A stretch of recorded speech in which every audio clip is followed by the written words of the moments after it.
Malgré un léger soubresaut en troisième période, le Canadien s'est buté à un adversaire structuré qui n'a presque rien donné durant une bonne partie de la soirée.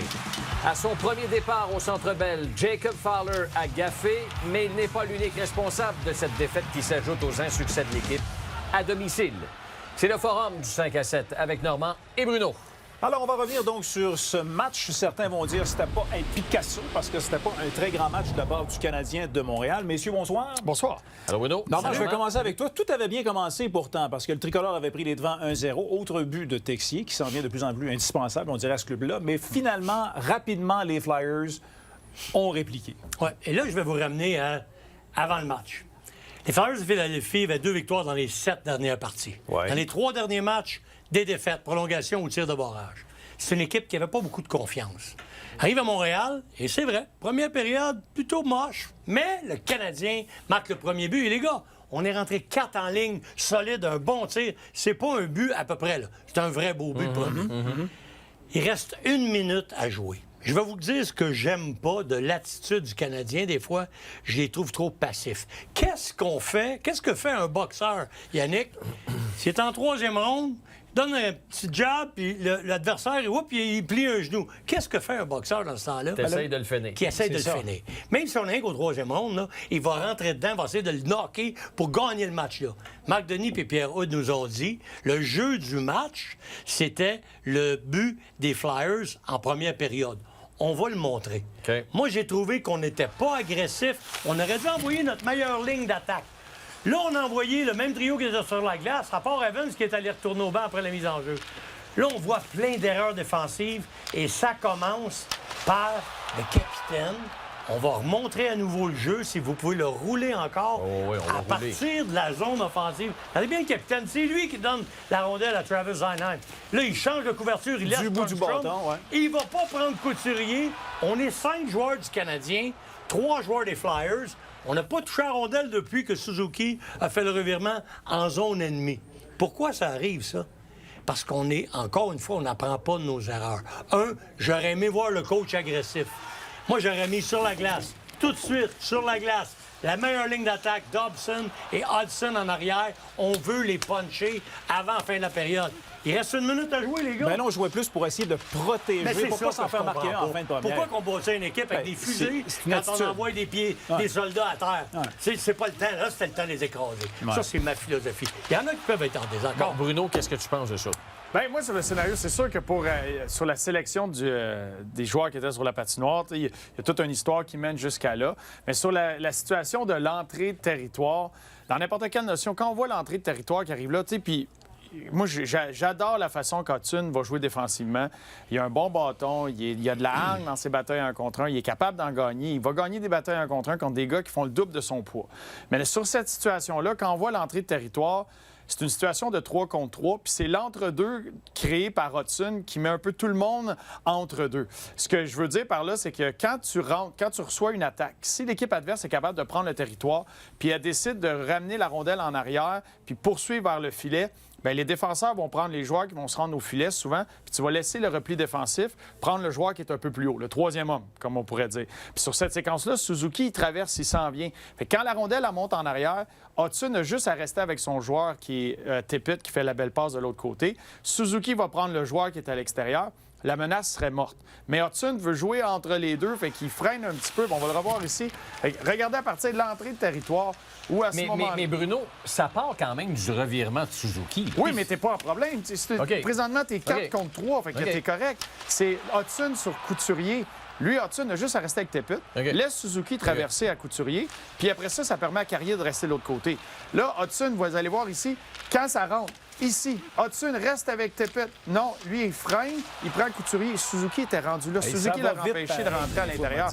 Fait que c'est un peu dans ces notions. C'est pour ça que quand tu es un groupe d'entraîneurs, puis tu sais, Normand, ce qu'il a mentionné, puis ça va super vite sur le jeu, puis c'est pour ça que les entraîneurs vont regarder la reprise, c'est tes concepts. Si le concept est que les défenseurs, tu prends la première vague d'attaquants, mais Carrier serait resté avec Grundstrom, Hudson serait resté avec Tippett, puis c'était Suzuki à traverser et à dire c'est mon homme, puis lui il reste à Couturier. Mais si dans le centre de la glace, quand Suzuki, Grundstrom passe devant lui, s'il prend Grundstrom et il reste avec, une autre façon. comme défenseur, tu t'ajustes à ce que l'attaquant il te donne. Fait que les deux défenseurs, ils ont le jeu d'en face. OK, lui a pris lui, parfait. La menace, elle venait juste de Couturier puis Tippett. Si tu élimines Grundstrom en milieu de zone, Ouais. tu viens de donner, parce que là, tu avais Carrier puis tu avais Hudson qui joue à la défense. Eux autres, ils reçoivent les deux autres qui s'en viennent. C'est un 2 contre 2, il n'y a pas de problème. Le problème, c'est que Suzuki, il prend pas Grundstrom, là, il laisse aller. Grundstrom devient libre. Et quand Anderson s'aperçoit que Grundstrom est libre, il va pas plus le chercher. Fait que Carrier, je peux pas aller là, il n'y a pas personne, il n'est pas couvert. Mais- Je reste dans le milieu, comme Hudson. Fait que nos deux défenseurs, ils restent dans le milieu. Fait que qu'est-ce que tu fais dans le milieu? Tu essaies de bloquer la passe avec ton bâton. On aurait dû mettre de la pression sur Tippett dès la ligne bleue si les attaquants prennent deux hommes. Mais juste je reviens à la philosophie de Normand qui disait, là, c'est l'instinct du tueur. On aurait dû tout de suite rester une minute, essayer d'en marquer un deuxième. Non, mais on n'arrête pas de dire aussi que les buts qui font le plus mal à une équipe, c'est ceux inscrits que tu accordes en fin de période. Sois prudent en fin de période. Arrange-toi pour retourner au vestiaire sans venir d'en accorder un là. C'est dur aussi, je trouve, de critiquer comme tu le fais, parce que dans le fond... Donc ça, il y a un genou à terre. Ils n'ont pas de confiance. Tu viens de nous en en première péter un. période, ta barouette, c'est 1-0. Oui, mais laquelle des deux équipes a la meilleure ligne d'attaque? Le Canadien. Les Flyers, c'est la deuxième année d'une année de reconstruction. On a une ligne d'attaque. Si j'envoie sur la glace Suzuki, Caulfield, Demidov, Noah Dobson, puis Lane Hudson, je viens d'envoyer 38 millions sur la glace. Qu'est-ce que je veux? Un but. Exact. J'en veux un. Ce coach, il vient de dire, je m'empétale au fond. On lui fait mal avant de s'en aller dans la chambre. On n'a pas cet instinct-là. C'est ça qui me désole, ça me désole. OK, on passe à la deuxième période. Bruno, je vais commencer avec toi. Le Canadien qui a vu, malheureusement, Jacob Fowler commettre une gaffe sur le troisième but. Mais tu sais, comme je le disais tantôt, il n'est pas l'unique responsable de la défaite, puis je donne pas... Je fais pas porter le fardeau de cette défaite-là à cause de ça, parce que le Canadien n'a pas marqué d'autres buts par la suite. T'sais, même s'il n'en marque pas, même s'il ne fait pas cette erreur-là, c'est encore 2-1. Le Canadien perd peut-être le match juste 3-1, tu comprends? Il n'y a pas rien eu. Puis quand tu regardes les 3 buts, il y a ce but-là qu'on a parlé, c'est une passe de derrière le filet, un joueur seul de l'autre côté. C'est un déplacement complet, c'est pas évident. Tu as eu le but de Zegras, qui est comme le nouveau tir entre les jambes, où on va le gaucher qui rentre sur un gardien qui attrape de la gauche, va tirer en dessous du bâton, entre la jambière et le bâton. On le voit à travers la ligue parce que c'est extrêmement difficile pour un gardien un joueur à arrêter. talentueux. Un joueur Zegras. très talentueux. Puis le troisième but, et moi j'ai aimé la réplique de Fowler, qui s'est pas caché, qui a été disponible aux médias, qui a dit ça, c'est pas une erreur que je fais habituellement. C'est pas une erreur que je vais refaire. C'est ça. Je vais tourner la page, J'ai je vais passer appris. à autre chose. Exact. Parce qu'il y a tellement d'éléments qui vont dans ce genre de scénario-là. Puis quand on voit la séquence, c'est un placement de rondelle qui engendre un changement d'un côté. Fait que c'est un entre-deux. C'est pas énormément de pression. Il y a beaucoup de temps. Puis il y a comme une hésitation avec qui est là, qui va aller la chercher. Moi, ma seule philosophie dans ceci, c'est c'est Demidov qui est à l'arrière. C'est un changement de l'autre côté. J'aurais aimé voir un joueur du Canadien aller chercher cette rondelle-là. C'est un gardien qui est vert, qui arrive, qui n'a pas eu beaucoup d'entraînement au niveau de l'exécution, de connaître la voix des joueurs autour de lui. Mais le fait que c'est Demidov qui est là, lui non plus, il n'est pas dans une zone de confort. Il n'est pas dans un endroit où il est habitué d'être. Fait que lui, il s'en va en option. Puis c'est comme si c'était tombé mort. Personne n'a pris le contrôle de cette situation-là avec la communication. On le voit peu, par exemple, là, mais Hudson, là-dessus, se retourne vers Fowler quand même. Hein? Après le but? Tu sais, pour... Qu'est-ce que t'as fait? Je serais pas prêt à dire que c'est ça qui était dans sa tête. C'est qu'est-ce qui est arrivé. OK. Mais OK. dans une situation où lui, la rondelle est lancée de son côté, il est habitué de voir que c'est son partenaire qui va aller la chercher. À ce moment-là, c'est Demidov. Demidov se donne en option. Mais c'est comme un entre-deux. C'est pas de la pression immédiate que le Canadien doit réagir rapidement, mais personne n'a pris le contrôle de... T'sais, moi, mon réflexe aurait été... C'est Fowler devant le filet. Il n'y a même pas eu de répétition, de donner un échange, d'entendre la voix de ses défenseurs. Va la prendre, va la chercher, ramasse la rondelle, puis pas entendre ta sortie de territoire. Mais c'est une affaire là, que c'est réglé, tu n'as même pas besoin d'adresser, juste de l'exécuter en Ça se répétera entraînement. pas. là. Puis Fowler, il fait pas de passe. Parce qu'il pense que le gars qui s'en vient en arrière de lui, c'est l'autre défenseur. C'est ça, il le fait qu'il fait pas la passe parce qu'il est disponible. Comme il dit, il est disponible, ouais. il a juste à y poser le pas. Il la place, puis il la laisse là. Parce qu'il pense que le gars qui s'en vient, c'est un autre joueur du Canadien. Oups, c'est un gars des Flyers. Mais en avant, bang, trop tard. Puis- C'est ça mais- que ça prend. Mais je serais curieux de savoir, parce que ça, c'est une affaire que... Il y en a plusieurs dans la Ligue qui font... Je n'ai pas joué contre Michkov, je ne le sais pas. Qui mais il y en a dit, qui vont dire... Leave it, I- leave it, leave leave it, I got it. Ils vont parler au gardien. Exact. Quand un gardien qui est vert comme ça, qui n'a pas qui n'a pas le même nombre de répétitions, mais il ne connaît pas les joueurs. Mais tu sais, moi, je me rappelle, un Brad Marchand, C'est fait peut-être pas le gars un des échec. Flyers qui a Non, essayé. ça se peut. Je ne sais pas, il n'y a pas de... Mais ça se peut, parce qu'il n'y a pas une fois qu'un Brad Marchand n'est pas arrivé en échec avant puis qu'il n'essaye pas... Il va caler un des jeux, parce que c'est souvent les mêmes termes partout. Il y a une époque, c'était les up, wheel, over, reverse. etc. Reverse. Fait qu'il calait une option, puis il essayait de la détricher, puis aller la chercher. Fait qu'il fallait que tu reconnaisses sa voix. Là, c'est peut-être Michkov qui en a profité avec son anglais, un petit accent là-dedans, et dire « Hey, laisse-moi là, je m'en occupe. » Donc, ça va y prendre l'application de reconnaissance vocale. Oui, c'est ça? Google Traduction. On le voyait Tout sur pour la... PJ Stock, quand il le disait en français, anglais. Laisse-moi Le goaler voir. était tellement mêlé, laisse faire. On le voyait peut-être un petit peu sur la séquence, là, ce dont Yannick venait de parler, le regard de Lane Hudson. Mais en tout cas, il y a un regard, cependant, lui, ça laisse place à aucune interprétation. C'est Slavkowski, le regard qu'il a fait après qu'il ait reçu la passe d'Adam Engstrom. T'es vraiment pas content. On va remontrer la séquence aussi, Normand. Je veux que tu me dises ce que tu penses de la séquence, puis est-ce que Slavkowski avait raison d'être fâché comme ça? Et est-ce que ça se fait de regarder de même un coéquipier pour carrément lui jeter le blanc? Là? Non, c'est sûr, parce que la passe vient d'Armstrong, puis c'est un jeune. Regardez qu'est-ce qu'il lève. jette. Oh. Il regarde pas le joueur de l'autre équipe, il regarde son équipe. Moi, je règle ça, j'aime ça, ces choses-là, que ça se règle entre les deux gars dans la chambre. C'est sûr que l'autre s'attendait pas à ce qu'il se fasse frapper, mais regarde, c'est pas juste un petit regard. Mais c'était-tu vraiment une passe suicide, ça? Le joueur d'avant, il va tout blâmer le défenseur. Regarde, tu le vois, c'est un gars proche de moi, là. En moi pas le puck, c'est ça une passe suicide. Tu vas voir rondelle quand tu sais qu'un gars qui est à 10 pieds de moi va venir me geler. Puis il s'est fait frapper, clairement, solidement. Mais il a blâmé son défenseur là-dessus. Il a regardé pas rien qu'une fois. Ah non, je sais. Mais Bruno, peu importe, là, mettons que tu regardes pas. Le Canadien, hier, a été... comment je dirais ça? Pas bon. Ordinaire. Ordinaire, battu par une équipe qui a joué dans son terrain de jeu, là, pas plus. Puis le Canadien était incapable de percer. Il y a eu une petite affaire en troisième, mais écoute, 10 tirs après 2. Plusieurs ont raté la cage. Non, mais c'est une équipe, les Flyers, puis tu le sais. Tu viens de voir le Canadien battre les Oilers d'Edmonton d'une façon convaincante. Le Canadien a très bien joué. Parce que c'est un style qui correspond à ce que le Canadien offre comme opposition, non? Tu veux dire contre les Oilers? Les Oilers, ça patine tout rond, puis ça fait rien. Ben, il y a des Ça frappe pas. Non, mais je veux dire, c'est plus facile, non? Bien, les Flyers sont arrivés avec cette mentalité-là qu'on fait face à une équipe qui a plus de talent, mais on va les battre d'une façon où on va jouer serré défensivement, puis ils ont fait ce que tu veux faire sur la route, ils ont capitalisé sur leurs occasions. C'est ce qu'ils ont fait. Mais si, rapidement, sur le regard de Slavkovski, puis j'aurais aimé ça être sur place parce que je sais pas, il était où les officiels là-dessus. Tu sais, des fois... Il y a un regard, puis on va jeter vite. Mais ce genre de regard-là, si c'est vraiment envers son joueur, ça, c'est une chose que... En tout cas, moi, j'ai joué dans une époque où ça pouvait pas passer. Puis, si tu regardes la séquence en arrière, au moment que la passe est décochée, il y a... Ristolainen n'est même pas en direction de Slavkovski. Il décolle après que la... Fait que ça, c'est pas une passe suicide à mes yeux. Puis Slavkovski ne prend jamais son information. Fait que s'il y a un joueur à blâmer dans cette situation-là, oui, la passe manque un peu de précision, est un peu en avant. Mais si tu as pris ton information, puis tu as vu que Ristolainen joue son premier match de l'année, s'en vient, puis il s'en vient pas là juste pour te souhaiter bonne fête, bien, sois prêt. Au gabarit que tu as, sois prêt, tu reçois la rondelle, tu te protèges, puis il n'y en a pas de problème. Fait que je pense que Slavkovski a plus de blâme à prendre sur cette séquence-là que le défenseur qui a donné la passe. Absolument raison. Puis la chose que je disais en image à mes joueurs, quand tu te promènes dans la zone centrale puis que tu patines, imagine-toi traverser une autoroute à 5 voies. Tu regarderas à gauche par droite pour pas te faire frapper, hein? C'est la même affaire, là. Regarde à gauche par droite, la tête sur un pivot. Puis si la rondelle s'en vient en toi, sois sûr que tu as le temps de la prendre. Exact. Sans ça, laisse-la passer. Ben, ça dépend. J'ai vu Yann conduire habituellement. Lui, il va puis il ferme les yeux. Pour Yannick, être sûr. ça, De gauche à droite, il va. Écoute, Il dit bonne chance tout le monde. Bonne chance tout le monde. faut faire son chemin, hein? T'avais une autre question? toi? Sur une route à 2 voies. Pas en tout, pas une autre question. Je veux vous dire que la deuxième est finie depuis une minute. Ah, ben, Voici bon. la troisième. Écoutez bien ceci.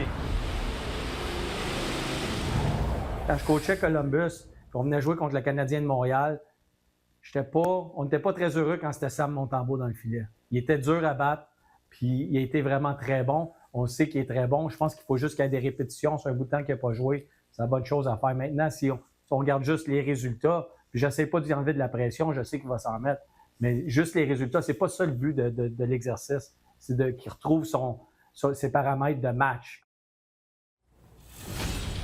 Bon, Normand, C'est vrai, Pascal Vincent a raison de le dire que peu importe les résultats, ça dépend toujours de la façon dont tu te comportes sur la glace. Mais la balle est dans le camp de Montembeault. Absolument, parce que là, t'as pas le temps de pratiquer. Tu joues quasiment tous les soirs. Fait que là, tu peux pas le mettre dans une pratique et dire tu vas avoir des tirs de la Ligue nationale. Les gars sont pas disponibles, ça pratique pas à 100 000 à l'heure. Là, faut que tu donnes du repos aux gars. Fait que la seule place où il peut avoir des répétitions qui sont proches de ce qu'il va vivre dans la Ligue nationale, c'est à Laval. Puis c'est pour ça que tu as une équipe à Laval. Puis c'est pour ça que c'est important d'avoir une possibilité d'envoyer un gars comme lui pour faire des répétitions, justement, comme le dit Pascal Vincent. Moi, je suis tout à fait d'accord avec ça. Écoute, les autres options, ils les ont essayées. Ça n'a pas marché. Ils sont rendus à ça, on fait ça.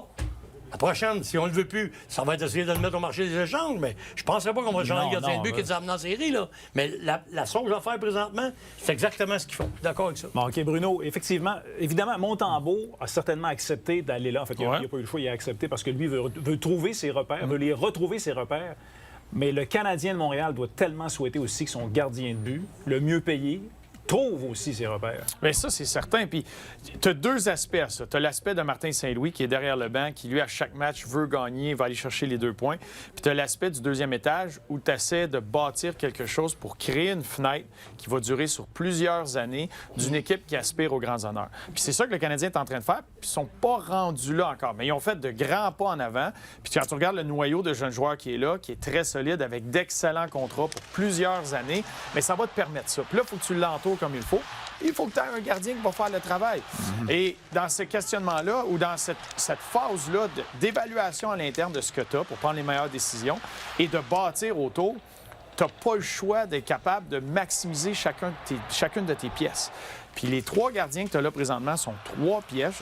Il y en a un des 3 qui va être celui qui va être le gardien au moment où tu vas avoir cette fenêtre-là. Puis peut-être que ça ne sera même pas un de ces 3-là. Mais chose qui est certaine, c'est que ces 3 morceaux-là, il faut que tu les maximises advenant des décisions ou l'évaluation que tu vas faire à l'interne. Bien, il y en a peut-être un éventuellement qui va être ton gardien numéro 1, Fowler. Ça se peut très bien. Et que les 2 autres puissent éventuellement occuper le rôle de second dans une équipe qui est prête à gagner la Coupe Stanley. Ça pourrait être une des possibilités.